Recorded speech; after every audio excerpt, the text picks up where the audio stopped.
नमस्कार, किसान समाचार में आप सभी का स्वागत है। मैं हूं संतोष चौधरी। तो चलिए सबसे पहले शुरुआत करते हैं मुख्य समाचारों के साथ।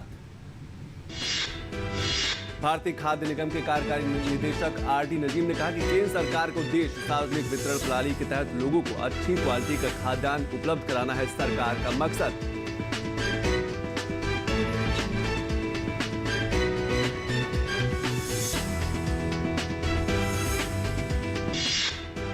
सरकार ने चालू रबी विपणन मौसम के दौरान अब तक 433 लाख टन से अधिक गेहूं खरीदा। केंद्रीय कृषि मंत्रालय ने कहा कि यह पिछले वर्ष की इसी अवधि के दौरान खरीदे गए गेहूं से 11% है अधिक।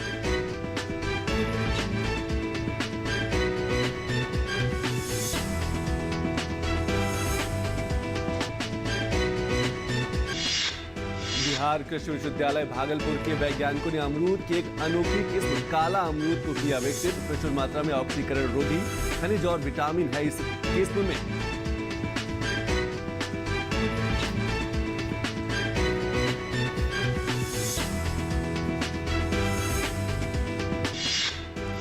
वाणिज्य और उद्योग मंत्री पीयूष गोयल ने कहा है कि कोविड महामारी की दूसरी लहर के बावजूद इस वर्ष पहली तिमाही में भारत ने अब तक का सबसे अधिक निर्यात दर्ज किया है।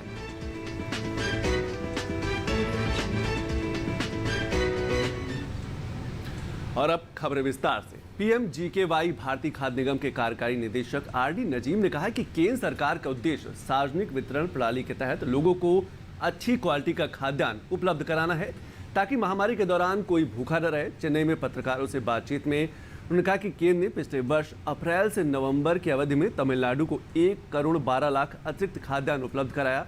उन्होंने कहा कि केंद्र सरकार की अंत्योदय अन्न योजना से तमिलनाडु में गरीबी की रेखा के नीचे रह रहे 18,50,000 लोगों को लाभ पहुंचा। प्रति परिवार 35 किलोग्राम चावल उपलब्ध कराया गया। लोगों को मुफ्त अनाज उपलब्ध कराने वाली प्रधानमंत्री गरीब कल्याण योजना का उल्लेख करते हुए उन्होंने कहा कि मई और जून के महीने में 1 करोड़ 12 लाख लोगों को इस योजना का लाभ मिला है।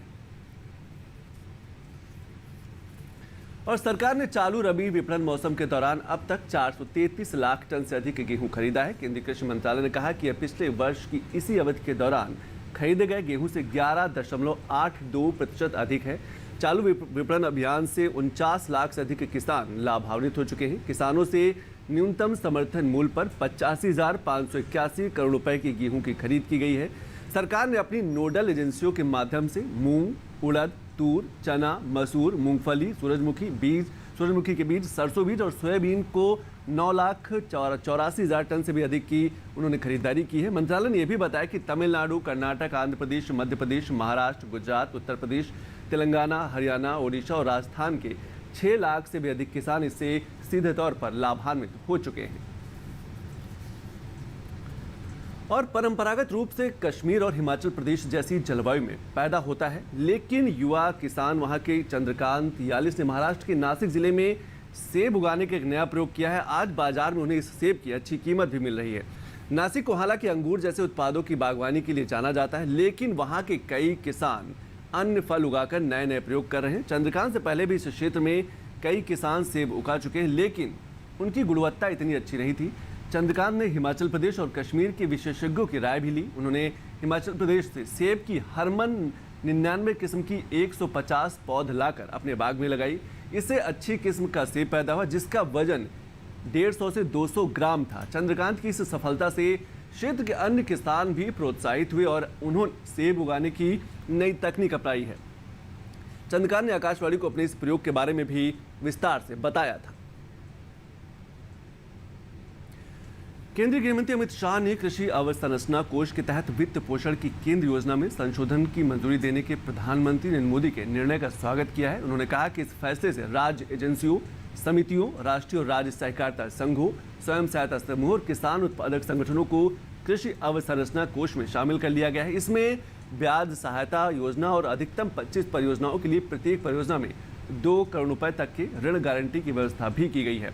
शाह ने कहा कि यह ऐतिहासिक निर्णय कृषि मंडी प्रणाली को सुदृढ़ करने के मोदी सरकार के संकल्प को दर्शाता है। ये निर्णय कृषि उत्पाद बाजार समितियों को मजबूत बनाने के साथ ही रोजगार के अवसर बढ़ाएगा और अधिक से अधिक इससे लोग लाभान्वित होंगे। और बिहार कृषि विश्वविद्यालय भागलपुर के वैज्ञानिकों ने अमरूद की एक अनोखी किस्म काला अमरूद विकसित किया है। इसमें प्रचुर मात्रा में ऑक्सीकरण रोधी खनिज और विटामिन है। विश्वविद्यालय के एसोसिएट निदेशक डॉक्टर एम फिजा अहमद ने कहा कि इसे 3 वर्ष से अधिक के अनुसंधान के बाद विकसित किया गया और इसके आकार, सुगंध और लंबे समय तक रहने के लिए कुछ सुधार के बाद जल्द ही इसे व्यावसायिक खेती के लिए शुरू किया जा सकता है। वैज्ञानिक इस अमरूद की गुणवत्ता में और सुधार करने की कोशिश कर रहे हैं, जिसमें कई गुना पोषण क्षमता और कई सारी संभावनाएं मौजूद है। बिहार कृषि विश्वविद्यालय भागलपुर के वैज्ञानिकों ने अमरूद की एक अनोखी किस्म काला अमरूद विकसित किया है। इसमें प्रचुर मात्रा में ऑक्सीकरण रोधी खनिज और विटामिन है। इस प्रचुर मात्रा में इसमें काफ़ी विटामिन पाया जाता है, जो आने वाले दिनों में व्यवसाय के दृष्टिकोण से काफ़ी महत्वपूर्ण होगा। वैज्ञानिक इस अमरूद की गुणवत्ता में और सुधार करने की कोशिश कर रहे हैं, जिसमें कई गुना पोषण क्षमता और कई सारी संभावनाएं वाणिज्यिक उत्पादन निर्यात के लिए भी लगातार उपलब्ध कराई जाएंगी। एसोसिएट निदेशक डॉक्टर एम फिजा अहमद ने कहा है कि इसे 3 वर्ष से अधिक अनुसंधान के बाद विकसित किया गया। इसके आकार, सुगंध और लंबे समय तक रहने के लिए कुछ सुधार के बाद जल्द ही इसे व्यावसायिक खेती के लिए शुरू किया जा सकता है। वैज्ञानिक इस अमरूद की गुणवत्ता में और सुधार करने की कोशिश कर रहे हैं, जिसमें कई गुना पोषण क्षमता और कई सारी संभावनाएं वाणिज्यिक उत्पादन और निर्यात के लिए उपलब्ध है। काले अमरूद की यह विशेष किस्म अगस्त के अंत या सितंबर के शुरू तक पूरी तरह से पक जाएगी। और अब बात करेंगे ग्रामीण विकास की। केंद्रीय ग्रामीण विकास एवं पंचायती राज मंत्री गिरिराज सिंह ने गुरुवार को कृषि भवन में नए मंत्रालय का कार्यभार ग्रहण किया। भविष्य की प्राथमिकताओं के विषय पर हमारे संवाददाता ओपी यादव ने बात की केंद्रीय मंत्री गिरिराज सिंह से।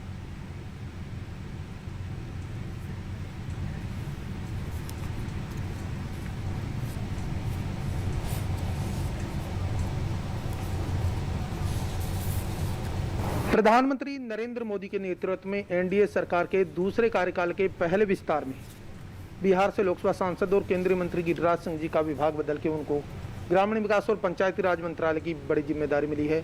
आइए बात करते हैं उनकी प्राथमिकताओं के बारे में। सर, देश की अधिकांश आबादी आज भी गाँव में निवास करती है। प्रधानमंत्री नरेंद्र मोदी एक नए भारत की संकल्पना की बात करते हैं।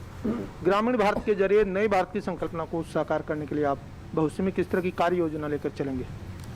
देखिए, कार्य योजना मोदी जी के अंदर जो एक ललक है, एक तरफ है, रात दिन गांव गरीब किसानों की चिंता करते हैं, उनके सपनों को साकार करना, उनके विजन को जमीन पर उतारना और बेहतर से बेहतर तरीके से उसको उतारना, ये मेरी प्रायोरिटी होगी। 70% वर्कफोर्स गांव में रहता, तो हमारे सामने चुनौती है मोदी के सपनों को साकार करना, मोदी के उम्मीदों पर खड़ा होना, ग्रामीण सड़कों को एक एक हैबिटेशन तक ले जाना। शहरों की तर्ज पर गांव का समानांतर विकास हो, पंचायती अधिकार संपन्न बने और उनकी आमदनी बढ़े और एक ग्रामीण भारत में नए भारत की संकल्पना आत्मनिर्भरता के जरिए उभर कर सामने आए, तो इसके लिए हम किस तरह देखते हैं पंचायतों को शक्तिशाली बनाना, उनको अधिकार संपन्न बनाना? मैं कभी दूसरी बार मिलूंगा तो आपके सामने पूरा ब्लूप्रिंट मोदी जी के सपनों का रखूंगा और फिर अपने ढंग से मैं इतना ही कहूंगा कि उसमें पूरे आसार हैं। पूरे आसार शब्द का जब मैं प्रयोग कर रहा हूं तो जिस भी एंगल को आप लेंगे, मोदी जी ने कहा था मैं सबको घर दूंगा, ये भी मेरे लिए चुनौती है। मैं गांव में अगर कनेक्टिविटी हो जाए तो मैं समझता हूं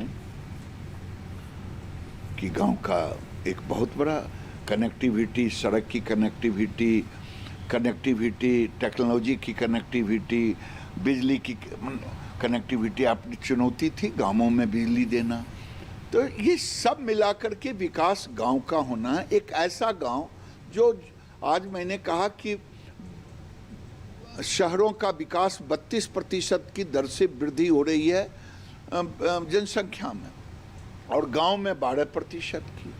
तो ये रुकेगा तब जब वहाँ सब चीज़ उनके अनुरूप होगा और जो सपना है उसको फिर जमीन पर उतारना। तो केंद्रीय ग्रामीण विकास एवं पंचायती राज मंत्री गिरिराज सिंह, जिनका मानना है कि उनको जो जिम्मेदारी मिली है उसको न केवल पूरी ईमानदारी और निष्ठा के साथ निभाएंगे, बल्कि ग्रामीण भारत को आत्मनिर्भर बनाकर एक नए भारत की संकल्पना को आगे कर राष्ट्र विकास के एजेंडे को प्रखर बनाने का काम करेंगे। मेरे सहयोगी कैमरामैन भीम सिंह के साथ मोपी यादव, डीडी न्यूज़, दिल्ली। और इसी के साथ केंद्रीय पशुपालन, डेयरी एवं मत्स्य पालन राज्य मंत्री एल मुरुगन में कृषि भवन में कार्यभार उन्होंने ग्रहण कर लिया। इस दौरान केंद्रीय मंत्री गिरिराज सिंह, साध्वी निरंजन ज्योति सहित मंत्रालय के कई अधिकारीगण भी मौजूद रहे।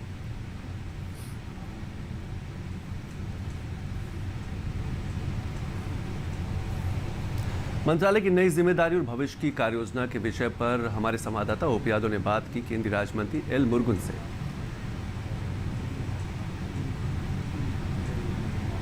First of all, congratulations you.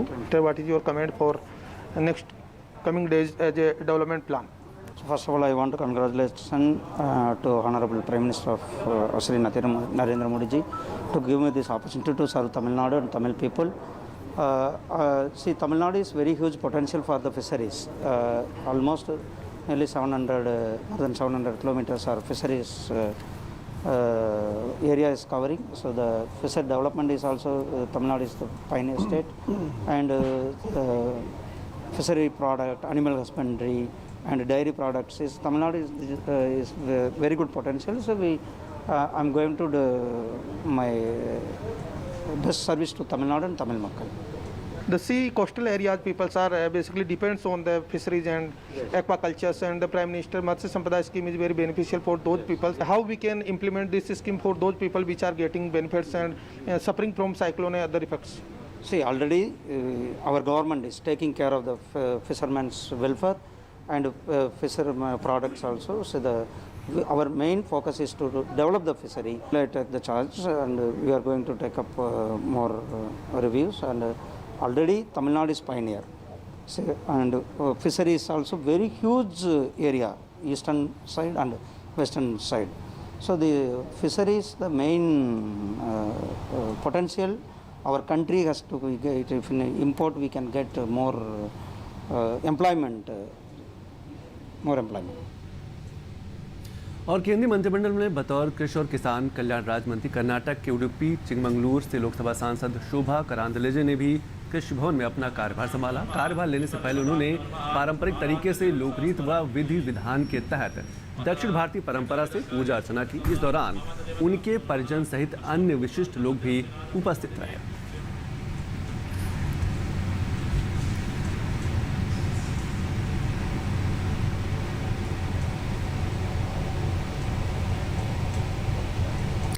कृषि राज्य मंत्री शोभा करांदलाजे के कार्यभार ग्रहण करने के दौरान केंद्रीय कृषि एवं किसान कल्याण मंत्री नरेंद्र सिंह तोमर, कृषि राज्य मंत्री कैलाश चौधरी और बीजेपी के राष्ट्रीय महामंत्री सीटी रवि, कर्नाटक के एमएलटी भारती शेट्टी, कर्नाटक राज्य महिला आयोग की अध्यक्षा प्रमिला नायडू सहित कर्नाटक से राज्य कृषि मंत्री के परिजन व मंत्रालय के अधिकारीगण भी मौजूद थे। मंत्रालय का कार्यभार ग्रहण करने के बाद केंद्रीय कृषि मंत्री ने कहा कि प्रधानमंत्री नरेंद्र मोदी के राष्ट्र विकास के एजेंडे को पूरा करने के लिए वो कार्य करेंगी। कृषि क्षेत्र में आत्मनिर्भर भारत की संकल्पना को साकार करने के लिए के विषय पर केंद्रीय कृषि एवं किसान कल्याण राज्य मंत्री शोभा करांदलाजे से बात की हमारे संवाददाता ओपी यादव ने। प्रधानमंत्री नरेंद्र मोदी के नेतृत्व में एनडीए सरकार के दूसरे कार्यकाल के पहले विस्तार में कर्नाटक से उडुपी से लोकसभा सांसद शोभा करांदलाजे को बतौर केंद्रीय कृषि एवं किसान कल्याण राज्य मंत्री की जिम्मेदारी मिली है। आइए बात करते हैं क्या रहेगी उनकी प्राथमिकताएं और कृषि विकास को लेकर उनका एजेंडा। किस तरह आप देखते हैं कृषि का विकास और किसानों का कल्याण? मैं खुद किसान का बेटी हूँ, खुद किसानी हूँ। किसान का दर्द क्या है, किसान क्या सोचते हैं मुझे पता है। इसीलिए किसान के लिए काम करने के लिए नरेंद्र मोदी जी का मन में क्या है उसका पूरा करने के लिए हम कोशिश करेंगे, मैं काम करूँगी। ये बड़ा दायित्व है, किसान पूरा देश में है, किसान का समस्या भी बहुत बड़ा है, इसलिए इसको हल करने के लिए हम सोचेंगे, साथ मिलकर सोचेंगे, काम करेंगे। कृषि में महिलाओं की भूमिका काफ़ी ज़्यादा होती है। खेती में महिलाओं को उनका अधिकार मिले, वो आर्थिक रूप से सशक्त और मजबूत बने, इसके लिए आप क्या प्रयास करेंगे? खेती में ज़्यादा काम करने वाले महिला होते हैं, महिला का कुछ हक नहीं है इसी में, उसका फ़ायदा पूरा पुरुष लोग ही उठाते हैं। इसीलिए मेरा मन में है उसका लाभ भी महिला को मिलना चाहिए, ऐसे कुछ करना चाहिए। इसीलिए मैंने सोच रही हूँ महिला के लिए भी कुछ करना है। वो किसान सम्मान योजना अब प्रधानमंत्री का दायित्व मिल रहा है हमारे किसान को। इसका किसान का महिला को मिलने के लिए कुछ करना है, ऐसे में प्रधानी मोदी जी बात करेंगे। आत्मनिर्भर भारत की योजना प्रधानमंत्री का एक संकल्प है। इस संकल्प को पूरा करने में कृषि क्षेत्र की भूमिका आप किस तरह पूरी करेंगे? भारत किसान का देश है, ज़्यादा से ज़्यादा लोग इधर खेती कर रहे हैं। हमारा वो तो इनकम में भी फाइनेंस को भी हमारे खेती से ज़्यादा पैसा आते हैं, किसान वर्ग से ज़्यादा पैसे आते हैं। पूरा हम किसान के साथ जुड़े हैं, या किसी इंडस्ट्री हो, किसान के साथ बहुत तो इंडस्ट्री जुड़े हैं। इसीलिए इसको हम आगे लेने के लिए हम कुछ काम करेंगे, सोचेंगे। अभी मोदी जी के नेतृत्व में पिछले 7 साल में बहुत कुछ किया है, हम उसका आगे लेके जाना हमका तो दायित्व है, लेके जाने के लिए। भारत गांव का देश है। आज भी 60 से 65% से अधिक आबादी गांव में निवास करती है और यह आबादी कृषि कार्य पर निर्भर करती है। प्रधानमंत्री जी नए इंडिया की बात करते हैं। नए इंडिया में ग्रामीण भारत की संकल्पना साकार करने के लिए हम किस तरह के सार्थक प्रयास भविष्य में करें? नया इंडिया मीन्स है ग्रामीण भारत है। महात्मा गांधी जी ने ऐसे बोला था, ये गांव का देश है, गांव में रामराज्य होना चाहिए। ये रामराज्य का विषय में हमारे मोदी जी एक कदम आगे बढ़े हैं, इसलिए इसको पूरा करने के लिए हम कोशिश करेंगे। महात्मा गांधी जी का वो तो इच्छा क्या था, उसको पूरा करने के लिए मोदी जी कोशिश कर रहे हैं, उसको हम पूर्ण करेंगे। तो केंद्रीय कृषि एवं किसान कल्याण राज्य मंत्री शोभा खरांजे, जिनका मानना है कि उनको प्रधानमंत्री जी ने जो जिम्मेदारी दी है उसको न केवल पूरी ईमानदारी और निष्ठा के साथ निभाएंगे, बल्कि देश के गांव, गरीब और किसानों के कल्याण और विकास के लिए नई नई नीतियां और योजनाएं बनाकर उन्हें जमीनी स्तर पर बेहतर तरीके से क्रियान्वयन करने का प्रयास भी करेंगे। मेरे सहयोगी कैमरामैन शुभम के साथ मोपी यादव, डीडी न्यूज, दिल्ली।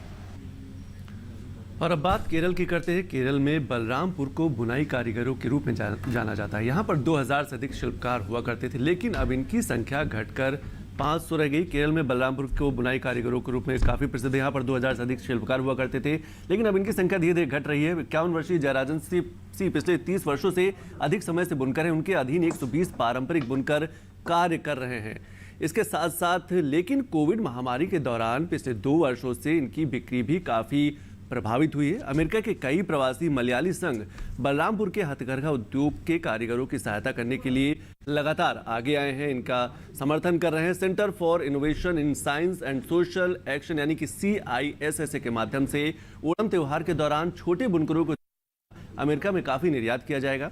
हथकरघा उद्योग को पुनर्जीवित करने के लिए विदेश राज्य मंत्री वी मुरलीधरन ने प्रवासियों के साथ एक बैठक भी बुलाई है, ताकि ये जो शिल्पकार हैं इनको आगे बढ़ाया जा सके। और वाणिज्य और उद्योग मंत्री पीयूष गोयल ने कहा है कि कोविड महामारी की दूसरी लहर के बावजूद इस वर्ष पहली तिमाही में भारत ने अब तक का सबसे अधिक निर्यात दर्ज किया है। नई दिल्ली में एक संवाददाता सम्मेलन में गोयल ने कहा कि भारत की अर्थव्यवस्था बढ़ रही है और निर्यात में भी वृद्धि हो रही है। उन्होंने कहा कि चालू वित्त वर्ष में अप्रैल से जून के दौरान भारत ने अब तक के सर्वाधिक $95 अरब के सामान का निर्यात किया है। उन्होंने ये भी कहा कि 2020-21 की चौथी तिमाही के $90 अरब के उच्चतम निर्यात से भी अधिक है। उन्होंने कहा कि पिछले वर्ष मई से चावल निर्यात की वृद्धि भी सकारात्मक बनी हुई है। और स्वतंत्रता के 75 वर्ष के उपलक्ष्य में सरकार अमृत महोत्सव मना रही है। वाराणसी में किसानों को निर्यात के लिए जागरूक कर वाणिज्य मंत्रालय की एपिडा भी एक अच्छा प्रयास करे। देखते हैं वाराणसी से हमारी ये खास रिपोर्ट। एपिडा केंद्र सरकार के वाणिज्य मंत्रालय का एक उपक्रम है जो इन दिनों वाराणसी और उसके आसपास के जिलों में कृषि उत्पादों को निर्यात करने के लिए अथक प्रयास कर रहा है। ऐसा ही एक प्रयास प्रदेश सरकार की मदद से अमृत महोत्सव के अवसर पर किसान जागरूकता संवाद कर एपिडा ने किया है। इसमें किसानों को FPO के माध्यम से अपने उत्पादों को कैसे विदेश भेजा जा सकता है, इसकी जानकारी दी गई।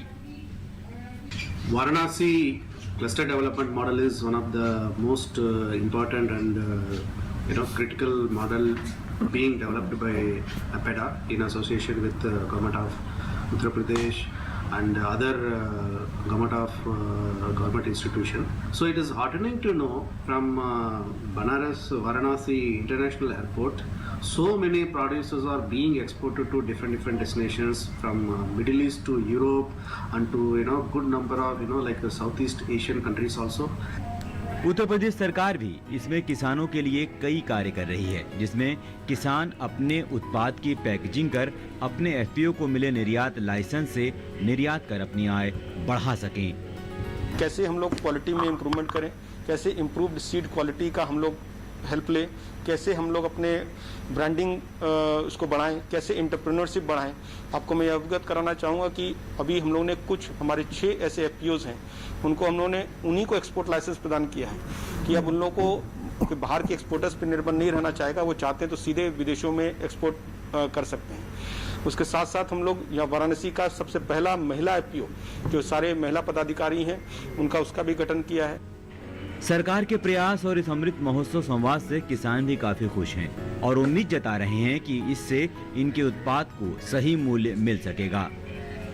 जो जागरूकता अभियान एपीडा और माननीय आयुक्त महोदय के नेतृत्व में शुरू हुआ है, इससे आने वाले समय में जो निर्यात हम लोग 10 टन और 5 टन कर रहे हैं, लगभग ये हजारों टन में जाएगा। और माननीय आयुक्त महोदय ने जो आह्वान दिया है कि न केवल हम विश्व निर्यात में बल्कि डोमेस्टिक मार्केट में भी अपने गुणवत्ता को स्थापित करें, ताकि एक बनारस के ब्रांड से हम लोग कृषि कार्य का अपने उपज का निर्यात कर सकें।